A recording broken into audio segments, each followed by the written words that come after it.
GameCast, episode number 122, a weekly podcast created by gamers and streamers alike to discuss the latest gaming topics from the previous week. We stream a new episode on Fridays and release it on podcast services like Apple, Google Podcasts, Stitcher Radio, and Podbean. So show us some love. Give us a follow, a like, a comment, what have you on any podcast services out there, or go to our main website, confreaksandgeeks.com, to not miss an episode. I am Mr. CFG Games himself, Davis Green, and with me today, I am with my two awesome co-hosts. I got Lex in the second seat. What is going on, my cyborg? Oh, a lot. I unfortunately didn't get to stream this week, and I don't know if I'll be streaming next week either. I've had a family emergency, and so I've been dealing with that. And I don't know when that's going to subside enough for me to be able to stream again. But I will be obviously playing Zero Horizon Dawn on stream when I can. Zero Horizon Dawn. I love that. Did I say it wrong? I probably did. Yeah. I've done it, dude. I've totally done that too. Like, it's because he said it earlier all the time. Things like leading up to Forbidden West. I know. I'll be playing Forbidden West on stream, but when I can. But again, unfortunately, I'm dealing with some family stuff that's pretty rough at the moment. But once that passes, when the storm passes, and I feel like I'm ready to stream again, I will. But yeah, just right now, trying to make sure I'm taking care of myself so I can also take care of my family. And yeah, that's kind of what I've been up to. So I'm okay. Adam is okay. Just other people in my life are not okay. And I raised my goddaughters since they were babies, and I got to be there for them. So that's what I've been doing. Enough.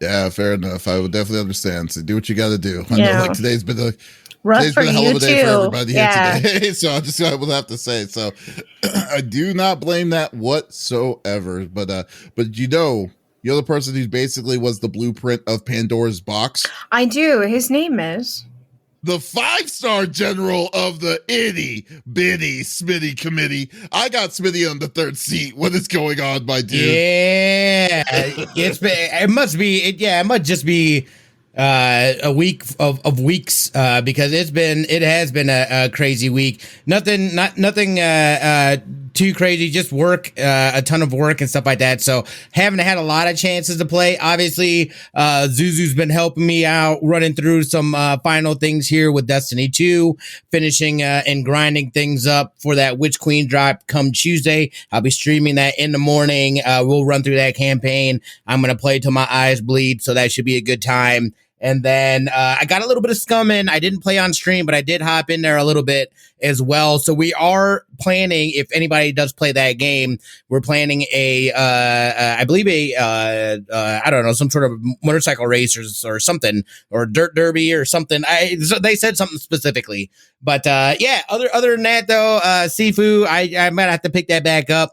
I have not had a lot of time to do that, and frankly, I haven't had a lot of patience to do it. So wow, really? Are you stuck? Can I comment on this? Because he told me all about how he's stuck, and that once he gets to level 3, he's too old, so he's got to. I'm too old. I keep getting my ass whooped by that second boss, dude.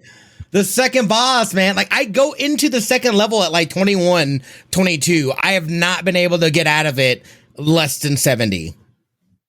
What? Yeah. Oh my god! I'm still trying to get the blocking and this and that. I'm still not. I don't have it quite there, but it's gotten a lot better. Because before I was just trying to dodge, whereas now I'm going head on and like doing more of the parrying and blocking and then like. So it's getting better. But like that dude with his bow, dude, he whoops my ass every time.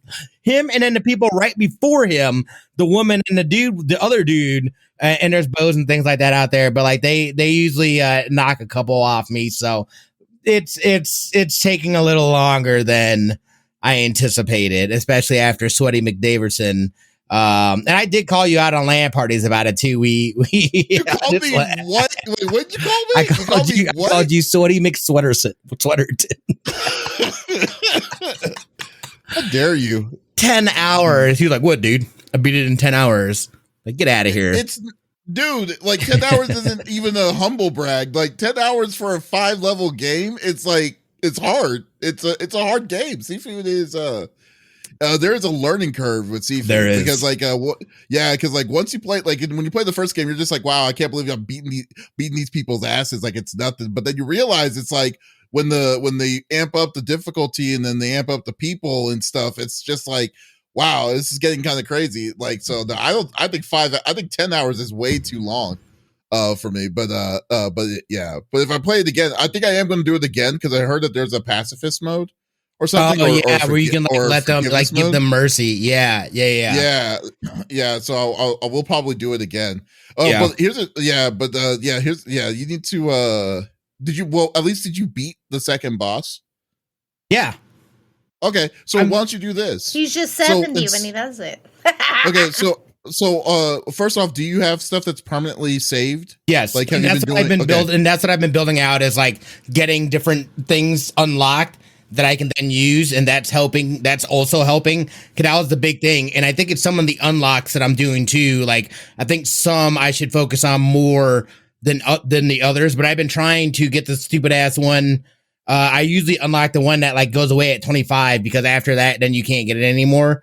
But I think there's some other ones that might be more important, like getting more structure, like on dodges and shit like that.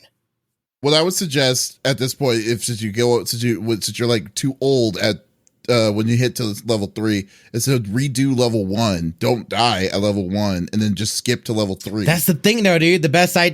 Wait, what? Like, because you unlocked the third stage, right? Uh-huh. Okay, so now you can go back to the previous stage. So you want to go back to the previous stage where time is backwards. So you're now 20 again. Beat level 1 without dying. So you stay 20. And then once you get to level 3, you don't even do level 2. Like at this point, you're wanting to beat the game. So you could just skip past level 2 then? Well, now because since you already beat level 2, now you don't have to do level 2, but you just need to make sure that all your stuff that was permanently saved. Like if you're not going to lose any of your abilities, then your abilities are going to be permanently staying on your character now. So you won't lose those characters when you start from level 1 again. Yeah, no, but but you still have to. How do you not have to run through level 2 and you can just skip? Yeah, I know. Because you unlocked it. You unlocked level 3. So because you already unlocked it. Yeah, no, but every time, but like even if I started from level 1, I can't then beat level 1. Let's say I beat level 1, didn't die, and then I can skip over level 2, go to level 3, and I would still be 20. It wouldn't take from the last save point. That's right. That doesn't sound right. Well, you could do it. You could try. I'll try it. That will make shit a lot easier. Yeah, in that case, and fuck level 2. I'm just saying, if you wanted to beat the game, I would like to beat the game just to beat the game. Yes, absolutely. Do it that way. Yeah, didn't know that was a possibility. That's a bad habit, but yeah, just definitely do it. See, there you go. Sifu Davis is helping you out. Sifu Davis, somebody, that one dude, the streamer, what's his name? Something Sensei or something like that. I don't remember the quote. Go ahead. It was a good quote though. Yes. But for me though, I've been a little busy though too. I just finished my Chrono Trigger run, which was good. Nice. Was about 30 something. I think it was 40 hours, I believe. But the thing was, it's like, so I love that game, but there was a mode in that game that really pissed me off. It was so like the version of Chrono Trigger that I played was the Steam version, which was basically a rip from the 3DS version or the DS version, the handheld. So when Chrono Trigger went on the handheld, they decided to add some new areas or new stages. So there was a thing that they did that where there's a new stage where you can go from like 2 points in the same level, but you have to do a series of different kinds of quests. One of the quests was you have to traverse up a giant mountain to do certain things, and you have to go all the way back down and fight the same monsters over and over and over again. And you have to do this like 10 to 12 times. And goodness. It drove me insane. I was like, I can't do this anymore. This is just way too ridiculous. But once I finally finished it, it did give me like a lot of boost, but it breaks you because you're way too overpowered now for even like the main guys to even worry about what's going to happen. But yeah, it was but like loved it, finished it up. like what Lou Sentai said earlier, they should get sponsored by Square. So let that happen. That'll be great. Yeah. And then we'll go with that. But yeah, so yes, I know, but like I know y'all don't want to talk about my Chrono Trigger life and strategies of the of Sifu to let Smitty finish the game up. So let's go through the normal rigmarole that we like to do each and every week. So each of us chooses a topic or discussion within video games from the previous week.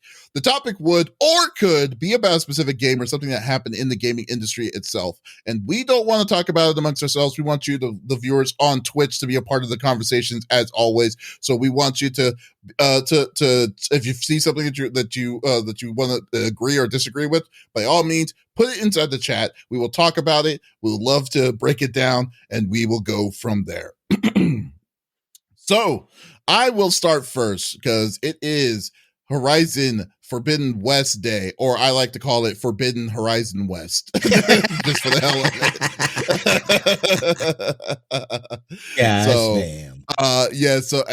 it. So yeah, I've just been really. Well, I haven't touched the game yet, but because I just did the install. Which, by the way, big tip. Do not buy, if you have a PlayStation 5 for this game, do not buy the PlayStation 5 version, because the PlayStation 5 version is $10 more regardless. Even the collector's edition, the Steelbook edition, is also $10 more than the PS4 version. I have a PS5 and I have my own Steelbook version right here. And I think that because there is a free PS5 upgrade from PS4 to PS5, nothing is different. There's no changes or anything that you're losing or missing out of this game. So if you're just wanting to spend $10, by all means go do that. Or if you care that it says PS4 instead of PS5 on the collector's edition Steelbook, by all means do it. But I'm all about money, about saving money, and I don't really care. I just want to play the game the best way to do it right now. So so people are really hyped about this game, as well as they should be. I think this game is going to be a really good one. But apparently there are people there that are planning on doing a class action lawsuit because of Sony's pricing practices for this game.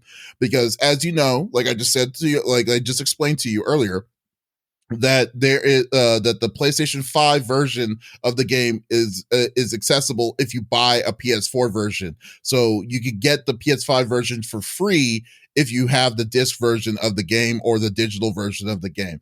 So that basically nullifies PS5's like PS5's pricing period to do it. And it doesn't justify, like they're not adding anything new to either version or either bundle. Like you're not getting a little bit of a bump because you're paying $10 more for it. So now I got this article from Screen Rant from Brianna Reeves. They're saying, and this is from the YouTuber Hoag's Law that we do that we get our content from all the time. Well, not our content, but you know what I mean. But Sony could face claims of deceptive marketing due to the pricing of Horizon Forbidden West, the PS4 and PS5. So according to Hoag Law attorney Richard Hoag, the marketing for Horizon Forbidden West's price point could be construed as deceptive and provide grounds for a class action lawsuit down the line. Because many assumed that Forbidden West of the PS5 was a PS5 exclusive initially. So initially it was, but because of the giant pandemic that happened, it slowed, and the PS5 production has slowed down. They decided to pivot it and made the decision that the game is going to be on PS5 and PS4.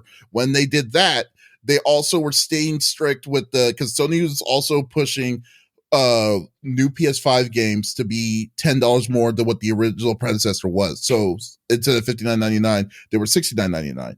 But because it moved down to PS4, they were going to drop the price down $10 because of this. But they weren't going to change anything themselves towards it at all. So it just seems that they kind of left themselves open for this kind of possibility. Now, just to say that it's possible that they could change this, that they would change it, or maybe they'll add something later on in the future. But overall, I think that it's just there is a considerable amount of backlash from from people about like saying, what's the justification of paying the extra $10 to get this on the next gen system when you don't have to do it. And this is something that I had. This is the beef that I've always had, and I've said something about this a long time ago, that I don't mind paying $10 more for a PlayStation 5 game. I'm pretty sure Smitty doesn't either. To buy to pay $70 instead of $60, because dude, we lived in the 90s. Games were even more expensive than $70 in itself. But the problem is that if you're going to pay a game that's $70, the game needs to be built specifically for that system to justify the reasoning to spend $70 for that game. So if you just see, like, if they decided to say, hey, we're going to make a previous generation version of the same game later down the line, then they're going to drop the price down because it's going to take less, then that's understandable. But if you're making the same game at the same time on both sides of your previous generation to your next generation system, it needs to be one price. So I can understand, like, because you're building the game off of the worst system. That's how it always works. They always do the game off of the worst system over the best system. So I can see where their argument is. This article, I'm looking at this video here, and it says to access both the PS4 and PS5 versions of Horizon Forbidden West, you need to purchase the digital deluxe, collector's, or regalia editions. Dual entitlement does not apply to the standard and special editions. Did it say that? Let me see. I didn't even know. I didn't know. I bought the digital deluxe edition. Davis, so, what? Like, you can upgrade to the digital deluxe though, if that's the case. But then what's the point? What would be the point? Why not just get it on PS5 and be done with it? So same price. It's not. It's $10. Still $10 more. $10 less. No, isn't it $69 for the digital deluxe? The digital deluxe is $69, and the digital deluxe for the PS5 is $79. No. I mean, no. So if you got the digital deluxe for PS4 for $69, then why not just get the standard PS5 version for $69? The digital deluxe version itself only comes with two. This is what the digital deluxe version comes with. It just comes with a soundtrack and it comes with skins.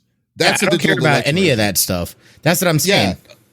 Okay, so I'm just saying that if you get the digital deluxe version off of the PS4, it's still $69. So that and then you can upgrade it up to the PlayStation or whatever. So I did not realize that, and I'm pretty sure I got just like a standard edition. I didn't realize that it had to be a digital deluxe. Otherwise, I would have just gotten the same price. I would have just gotten it straight for PS5. Oh, I didn't know that. That was my fault. If that's this guy over here. This guy over here. How much was the digital deluxe version off of the PS5? I don't know. I wouldn't need it because I have it for PS5. I don't care about the stuff in the digital deluxe. That's what I'm saying. So I would get it. I would get the standard at PS5, which is the same price for the digital deluxe for PS4, in order to get it also for the PS5. However, that is not what I purchased. I'm pretty sure I just purchased the standard because I didn't realize that there was any kind of stipulation to having to get a certain thing, because otherwise it's the same price. Like, why not just get it for PS5? You know what? Try to install it and see if it does. I will before you do that, because I'm pretty sure, because I've seen people say that they got the regular version, they were able to upgrade. No, you're right, because this. I mean, look at the screen now. Now it's saying digital upgrade to PS5. That's the standard edition. Yeah. So that's still $10. That's still that I'm cool with. That's why I did it. At first, the other screen, I was like, wait a second, dude. You're telling me that I wouldn't be able to do it unless I paid the $69.99 regardless. Nice. You know what I mean? I would have just gotten the PS5 version. Right. I was like, yeah, that's what I was looking at too. And I was like, okay, to make sure on that, you should be good. So towards it. So I'll take a look. Yeah, you'll be fine because, like I said, the digital deluxe, all the digital deluxes is just a skin and a soundtrack and a digital art book. And I'm like, okay, then that doesn't freaking matter. But no, the regular version of the game should be, the regular version should be fine to do the upgrade as well. Okay, if they did that, that would be even more shadier. I would be like, why? What's the what? What's the point? Yeah, it's right? Like, oh my, yeah. So I don't know. So like. Yeah, so I don't know, what do you guys think about this? Like, is this a leg that people can stand on this and say that this is bad, like, pricing practices for Sony? Honestly, so let me get this straight. So basically, Sony didn't really advertise that you could upgrade essentially for free if you bought the PS4 version.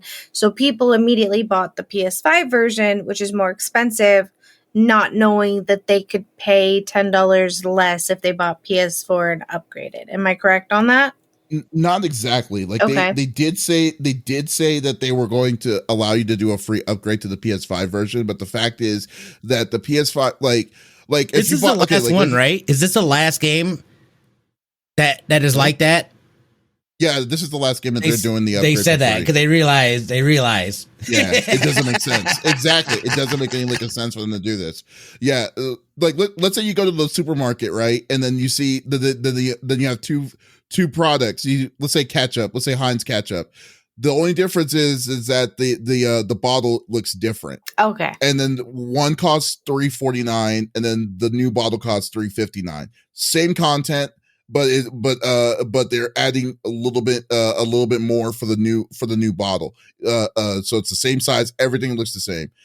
So the big problem is that they're charging you for the same product $10 more because that you're getting you're getting the same thing that what you would have gotten on the PS4. It makes zero sense or nothing. It makes no sense. If there's no difference, why the fuck are you charging more? That's the point. That's Period. what End they're of saying story. This lawsuit is. And so, yeah, I think they have a leg to stand on.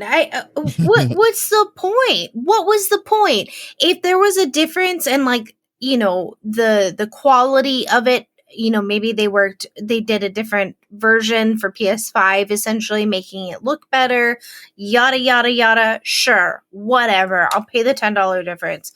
But if it's the same goddamn thing, you're out of your freaking minds. There's no reason, there's no reason for that cost difference. Period. End of story.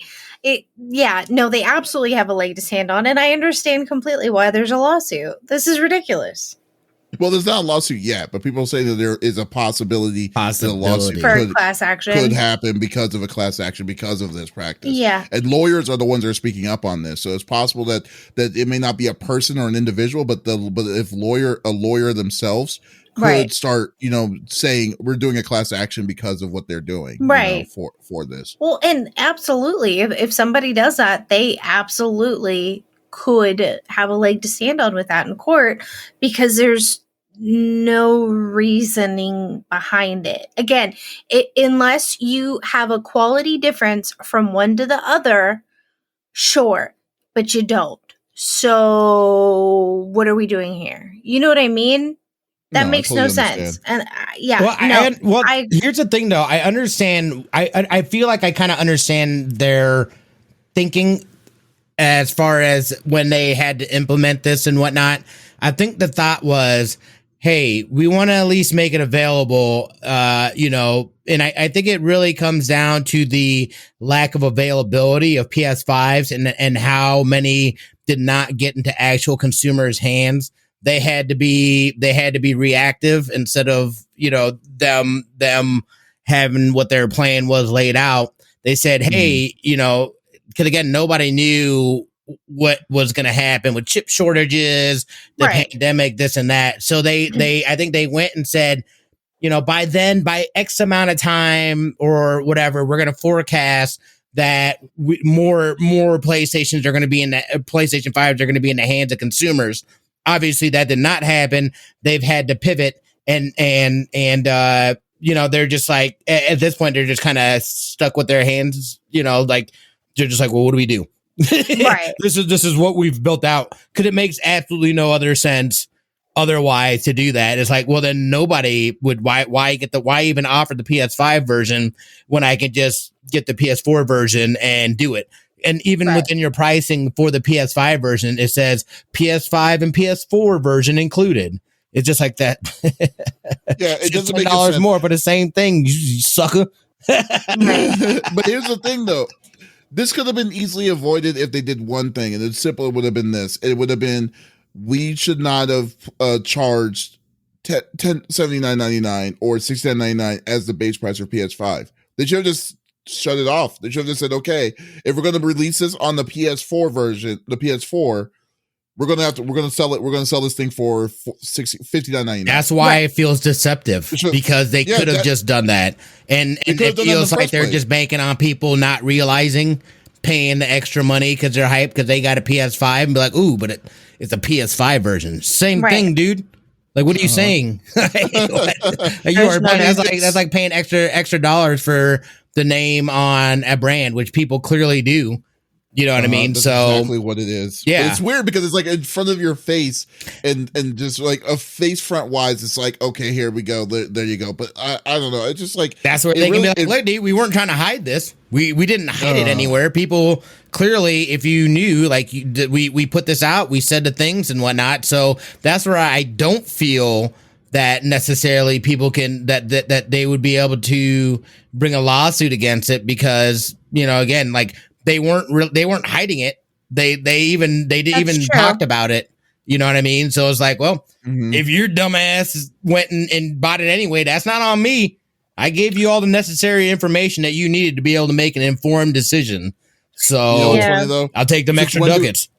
Since when do people even like, you know, even take a like responsibility for whatever they do? Right. Like, I mean, that's another thing. We'll never see something like that. Right. I mean, there's like, if lawyers are already seeing this opportunity like this, I think that even if I bet you these lawyers probably don't even have freaking systems. Like, I would sure as hell hope they don't have a gaming system. I hope they're doing their good job for it. But I'm just saying that, like they're definitely seeing an opportunity to say to the bigger company, hey, why'd you do this, and point the finger and then just say, hey, there you go. But no, I see where your point is.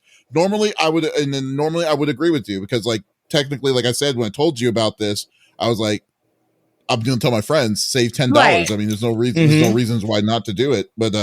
But yeah, but like it'll be up to your the other person's fault if they wanted to dish out the extra $10. And I think that's what this, like, just from what I've surmised from watching the video, it looked like they were saying that they still had old information up, stating as well that it's not going to be available for the standard or whatever, but it will be for the deluxe. And if that's the case, there might be something there, because that would be misleading information, because that's saying, hey, you have to get this version, which is the same price as the PS5 version standard. You know, and here's some extra goodies. I don't give a shit about your skins or anything, dude. Like, I don't care about it. Right. You know, well, I mean, like, yeah. The devil's advocate here, then why not change the prices? You know what I mean? Why not just go ahead and change the prices? There's nothing holding them back from doing so. Do you know what I mean? True. But there's also nothing saying that they can't do it. And I think that's where it kind of lies somewhere in between. That's the gray line, you know. It's like, okay, there you go. I mean, as a company, they're like, well, if the dum-dums didn't read it, they get to pay extra. Fuck them. But again, that's not fair. Like, if you're putting the information out there, great. Then go ahead and change the pricing. Like, why go through all of this rigmarole if there's you know what I mean, there's opportunity. It's just it's a matter of opportunities. Like you said, like, it's just like, if it's a person's responsibility to see if they got the price or if they got the best price to that. I totally agree with that. So essentially, it's just like, or more like not knowing, like, for instance, like, you don't know, like, when you ask a plumber to come into your house to fix the plumbing, you have no idea how plumbing works. I mean, for all we know, the parts only cost maybe 50 cents, and then they charge like $300 for their labor. It's just a matter of, like, you know, people, like, understanding that for people to understand that they're not getting swindled by this. And then I think that if there's missing information, like what this lawyer is saying specifically, that might be something that make it more a little bit more confusing, to kind of muddying the water to understand to see where they're at on their deal should be it. Because like in the perfect world, people the bigger company shouldn't try to get the most amount from the individual, but that's not the case in America, man. So that's just how it normally is. But Turducken says they should have left it at the lowest price point and maybe add microtransactions for skins and cosmetics like every other game out there. Yeah, I mean True. I don't think it's but Forbidden. I mean, it's not that type of game. I personally, I don't believe it has a clear-cut beginning, middle, end, and there's things that are built within that. I don't think. I mean, like if they like introduce like some sort of multiplayer or something like that, which I don't believe that there's any of that stuff. No. You know what I mean? Like it wouldn't make sense to do like microtransaction, like get a skin to run through this game that you already do. Like to me, that's not even worth them investing that time into that. And I think that's where, that's where the deluxe version comes into play, because the only people that are going to have these skins are that. But again, who are you showing? Who cares? Yeah. Like, you know what I'm saying? It's not like you're fighting anyone else in the world with you. Yeah, exactly. So it's like, it's kind of one of those trade-offs where it's like, yeah, exactly. It's something that you have placed value on yourself. Other than that, I don't think it really has any other value to other people, or especially people that aren't like into that game, into the series, into the character, invested in the story. They're gonna be like, I don't give a shit. Yeah, I mean, it's very interesting. It's a very interesting conversation. I think it's, and I think that's what it where it comes down to. Like the only reason why I bought the digital the deluxe version is because I wanted a steelbook, because I like having a steelbook collection. Of course you do. But yes, the hell's that mean? I mean, look behind you. You have all of your your favorite discs up, and yeah. But that's just you. You like having a hard copy, and that's cool. That's your thing, man. Yeah. I definitely. I'm all about the hard copies. Making moving later on in life harder for yourself, but go ahead. Oh, trust me. When the house is being made, it's like, oh no, there we go. Mm-hmm. I'm gonna I'll probably go find professional movers. I haven't thought about moving myself since sometime like my mid-20s. I was like, nah, I'm over this. Yeah, I don't do that anymore, dude. I hate moving. I hate moving, dude. It is back breaking, like freaking lots of money. Like it's just it's the worst thing ever. It feels good being in the place and all that stuff. Like the process of moving, I absolutely hate. Not only that, but I'll tell you, the last time that we moved, we've been in this house since then. But the last time was October 1 out here. Lex would know. Well, a lot of people would. So, and I was in news. So that was absolutely bonkers. Like I literally went from painting and patching holes in my wall to driving down to the station and directing breaking news. Yeah, I know. It was absolutely nuts. Didn't get back. Yeah, I had to go back to the house after that because the shooting. Yeah. Shooter. Oh my God. That was in that time? Yes, it was nuts, man. That was literally our first day. It was our last day in that house. So I had to finish everything. So I had to go back to the house after I was done to finish up and then come back. It was nuts, man. I will never forget that day. And I'll tell you, I've had professional movers. I lost 6 boxes worth of stuff. Ooh. Yeah, I'm not a big fan of like professional. Yep. So the problem is like, it's funny when I moved from Arizona to Texas, like they said like because of my job said, oh yeah, we can get professional movers out there, and I'm like, no thanks. Yeah. Just give me a stipend. They gave me $3,000, and then they were like, okay, they was like, I'll do it myself. So I bought the moving truck. I got the moving truck. I got the hitch and stuff for my car. Yep. And then just did it myself. And I realized I should never have done that. But like, it's that sounds terrible. But at least you're not losing your stuff. I did, but I didn't lose my stuff. That's what it comes down to. It's like, I do not want to mess with the headaches of, because I've heard so many horror stories of professional movers. Yep. I was like, I didn't want to deal with this going cross. Yeah. I feel like going over state lines is a whole different story. Yeah. So there you go. All right. Okay. That was good. Lex. Me. What are you bringing to the table? So I found something very interesting. As you all know, I love Sega Genesis. It's one of my favorite systems. I have one still, and I still play the games when my friend isn't borrowing it for her kids. But come to find out, thousands of dollars of rare factory sealed SNES, Sega Genesis, and more were unearthed after 27 years in storage. So this article immediately caught my attention. A video game store in Nebraska closed its doors in 1994. Its entire stock was packed away, placed in storage, waiting for a new owner. Now, almost 30 years later, the stock has been unearthed and documented. And of course, they had a YouTube channel called This Is Game Room, was there to record it. So we do have some video of it. But as you can see, the collection includes factory sealed SNES, Genesis, Saturn, 3DO, and Sega CD games. It is jaw-dropping. That's their words, and I agree. Like, looking at these games made my heart stop a little. I was so excited.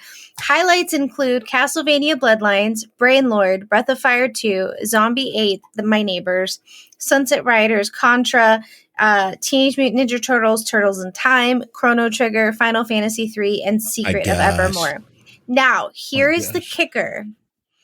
IGN points out Turtles in Time is worth over $1,400 on its own in factory sealed form.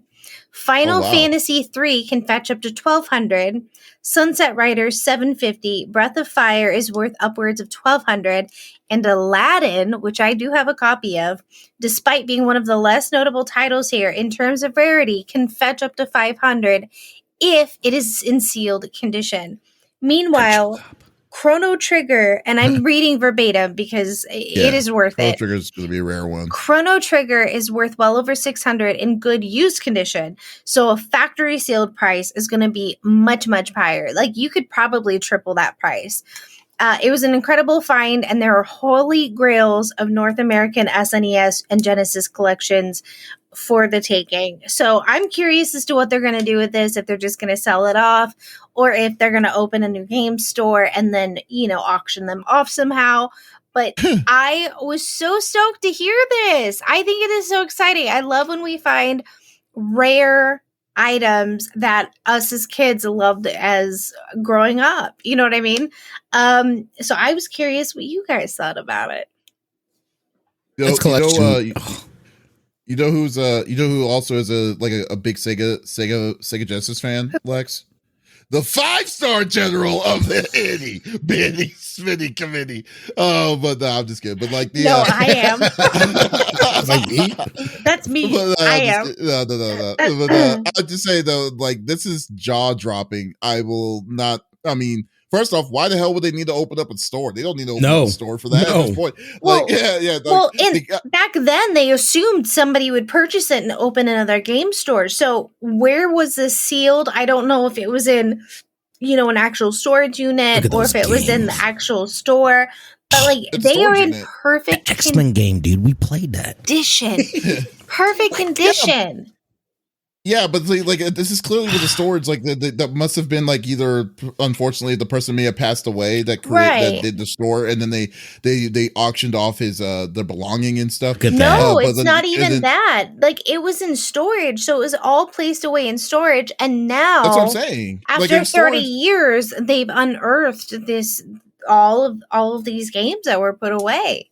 Yeah, that's what I'm saying. It's the storage that the person bought for probably collected the stuff that, you said this was from a store that closed down. Right. There's a mom and pop shop. So the mom and pop shop could have still had extra inventory, but then that person, as you said, 30 years later, that person may have passed away with the storage still in hand, thinking of doing it. And then they auctioned off their storage lock. So and I think that would be the most logical thing. Cause at this point they may have forgotten that they had all this stuff, but to be honest with you, they have Jaguar. Wow. Jaguar. I saw that. I know. It's and with the way you're thinking, maybe the parents who opened that mom and pop shop died. The kids found this and they were like, we don't. I don't think this is the kids with it. Yeah. But, I mean, it's an incredible find. it's a ridiculous fine, I would say. Like, especially like I would keep one of everything and sell the rest. Yeah, right. Nintendo, like, if you have see, now we're living in an age with stuff that is done opened, especially video games that can now be like, CGC'd or authenticized or whatever to give you even more money than what the values are for the deal. But like a closed, sealed off Chrono Trigger, brand new, on that, and then let's say that the version of that's like a 9.8, it's literally thousands of dollars. They probably have like with all these different kinds of stuff, like just even like the different kinds of stuff, they literally probably have over $100,000 worth of stuff just there easily. There Absolutely agree. And some of the SNES stuff that's still unopened and in factory condition, we've seen games like Mario go for upwards in the millions. So who's not to say that they do have some of those items? You know what I mean? Yeah, but some of that, there's been some things about that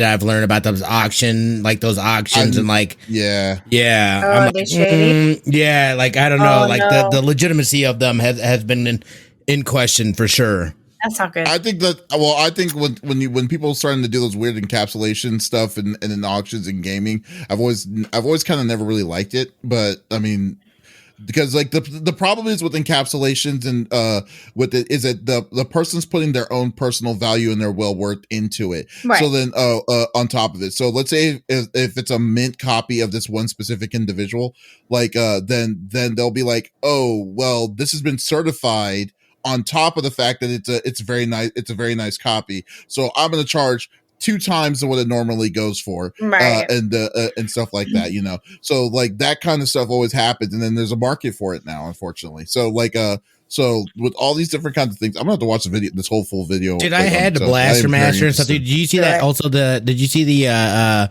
there's a WWE game? Like, dude, I very vividly it was WrestleMania or something like that, dude. I remember playing that in the arcade. Dude. Like we would go to this was in Okinawa, dude. Like we would go to this place on base, and like they had like a little arcade, and that game was in there, dude. Like I would every time we went there, dude, I had to play that game, and it was so much fun.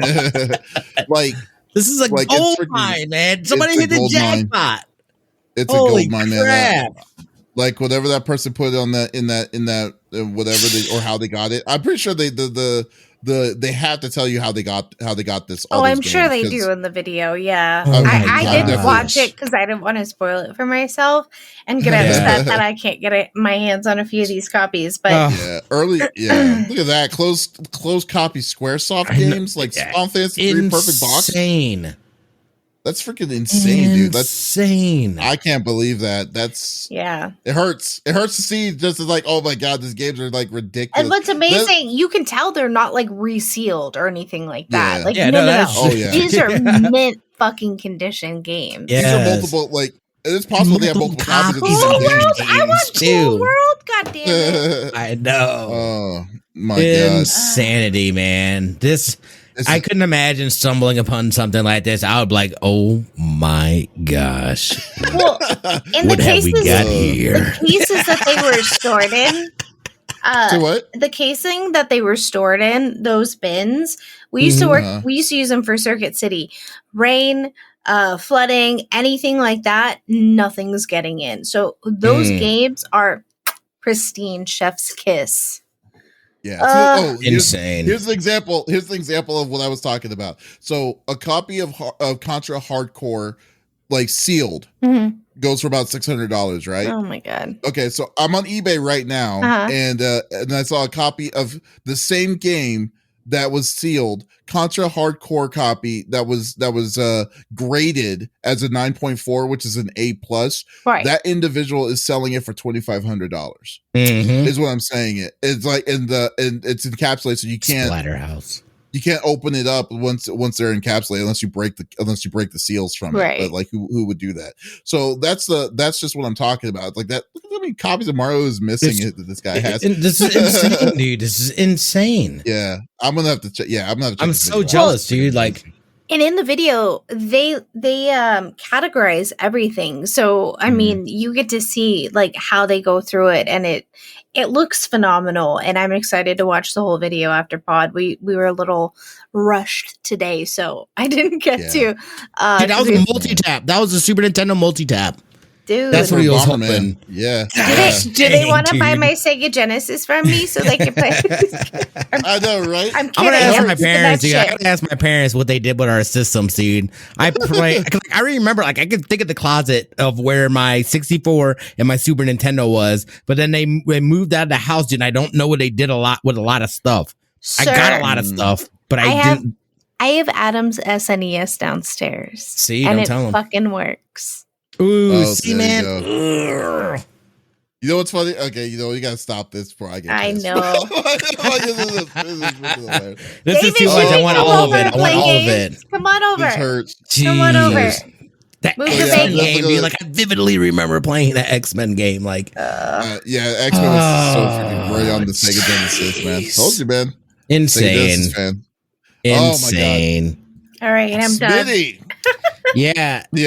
We're gonna close it out here. And I don't know if people even care about this. If people have done things, I feel like with this, you sound defeated after watching what Lex had there, man. No, and it wasn't. No, not about that. I'm just talking about particularly because I feel that Cyberpunk 2077 has gotten a lot of hate, and rightfully so for some things.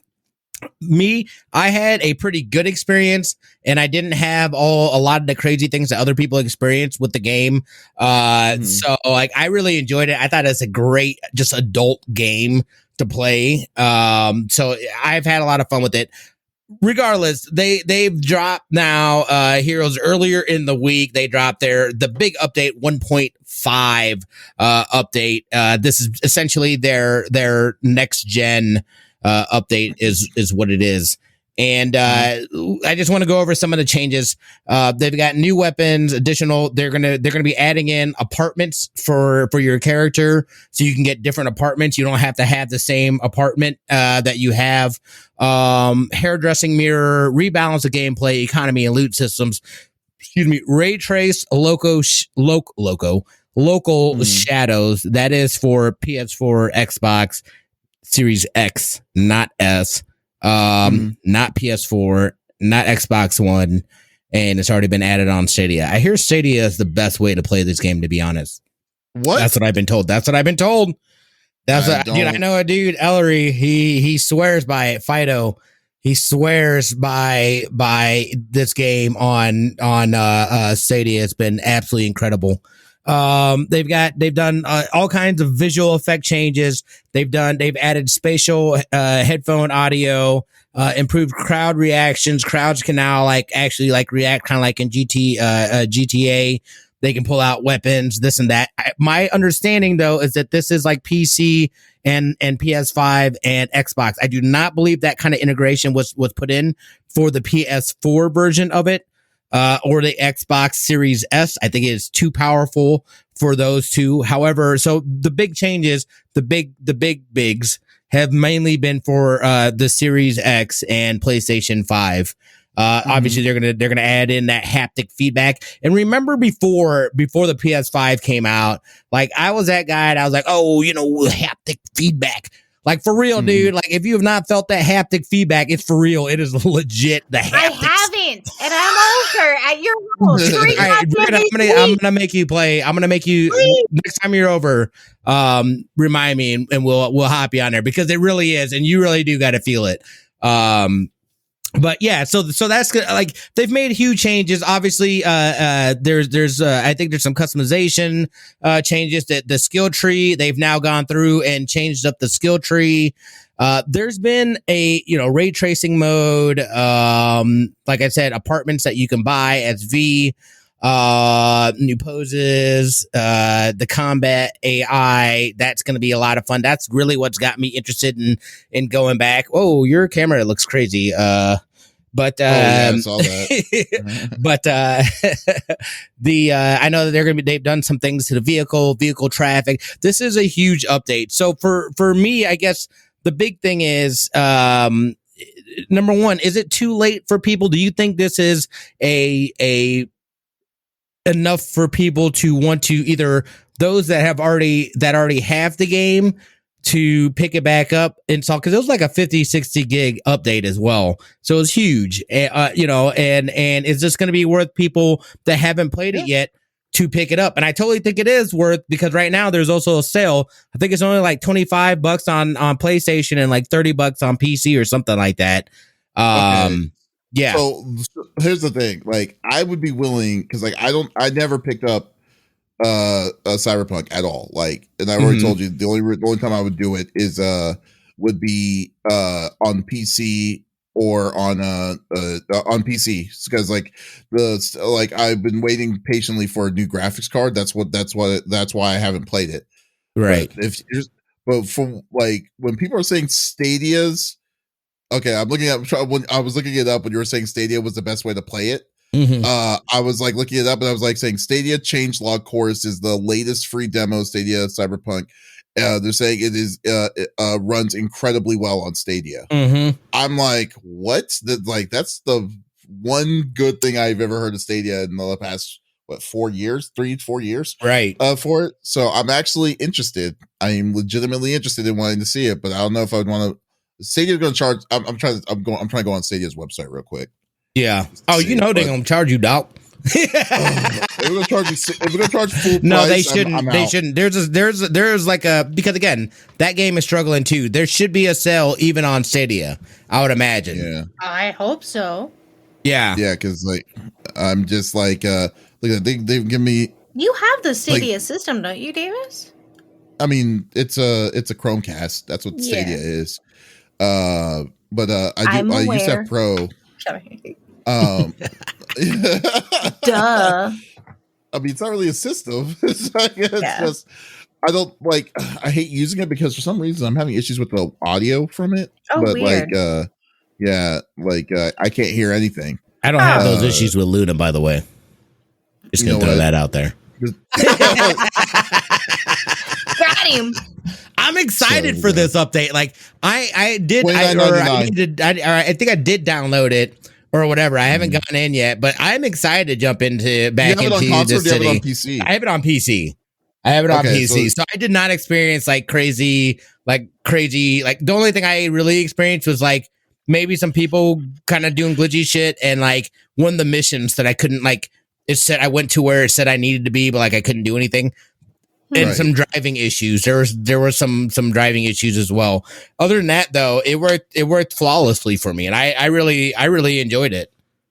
Okay, so I mean, I mean, I'm looking forward to I have not been off on the bandwagon for Cyberpunk. I've just been patient, and while being patient, the game has been getting better slowly but surely. You know, so I think that's what it was. Like if I played day one, I might have had maybe sing a different tone, but since I haven't, I'm still interested in it. I'm just wait. Yeah, it's just on my playlist. It's out of curiosity, sorry to interrupt. With this update, did they add anything so that people with seizures can turn certain things off? Or is that still not on the table yet? That might have gotten added a while back. Okay. There's that definitely, I'm pretty sure, and don't quote me on it, double check it, but I'm pretty sure that was something that was addressed. Okay. Because I know I followed a girl who also does game reviews, and I like her because she does have epilepsy? Visual epilepsy. I don't, but some things can trigger that. And so I was just wary of it. And I knew that obviously there was problems with it. I was like, you know what? I'll wait until things get better and then I will play it. Cause I was really excited for it. I wanted to play it. Adam bought it day one. He played through it. He loved it. And he was like, you know, there's certain things that I can sit next to you, and help you with when those things arise. Cause I think that's where she was having the seizures. Again, I don't usually have visual seizures. It's mostly in horror games where like it's a dark room and I have to use a camera flash because I'm light sensitive, and that's usually what triggers it. So I'm excited for this update. I want to play it, and you know, I've only heard good things since then. So you know, that's definitely on my bucket list to play by the end of the year, hopefully. What are we in? February? I hope. Stadia is getting creamed, dude. Look at this. Get 1 month of Stadia, get 2 months free. Yeah, no, they basically. Oop, then there goes Davis. Yeah, they basically they refresh your camera. Yeah. Yeah, they basically it's crazy. Stadia basically they have very much are shopping around, not even selling Stadia like that, but like selling it for whatever. There's the Peloton thing now that Stadia is working with, I believe. So like basically that tells me that they've given up on really doing any kind of big push with it, and it looks like they're looking to more use the technology, which I hear is really good, especially cloud-based stuff. You know, is really good. They just didn't have a viable platform because of their model, I believe. Yeah. Well, I'll tell you what, you should definitely try out the game, because like I really am interested to see how much of a difference it is, especially we're a year and a half out since the game originally was released, give or take, you know. So like I think it would be very cool to see like how it is now. I plan on playing at some point in time this weekend. I definitely want to.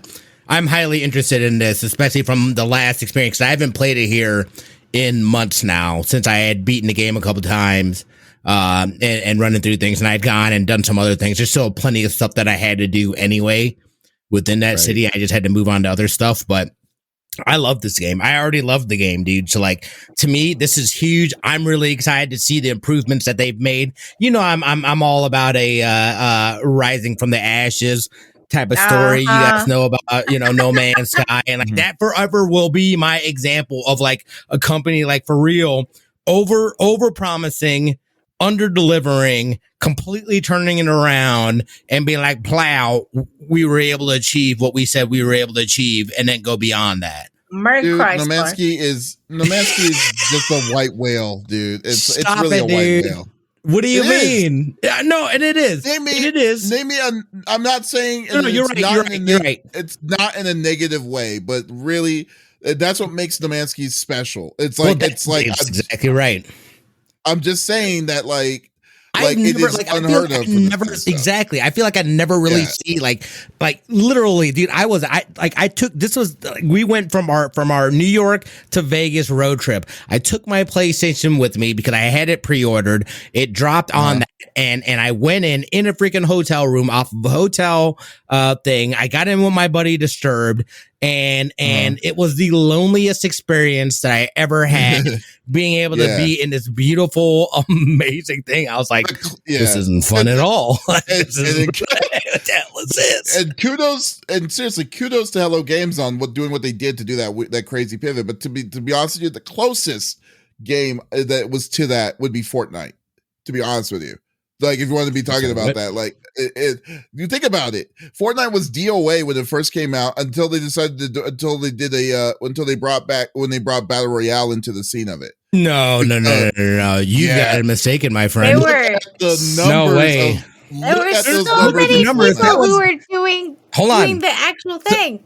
So I think that they exactly Save the World was huge. You Save the World, like, cause I had Fortnite before there was Battle Royale and stuff like that. And like, you know, I was like, we got one of the founder editions. Actually, Disturbed is the one that got it for me because he was so hyped about it. Excuse me, and I played the crap at it, and that was a viable game. Save the World by itself.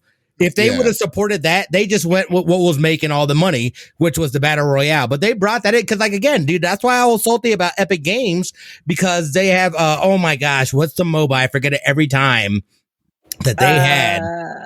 It's the first MOBA I had ever played, and I absolutely loved it. Paragon. Paragon. And then when they said we're closing down Paragon to shift the people over to Fortnite, I was so salty.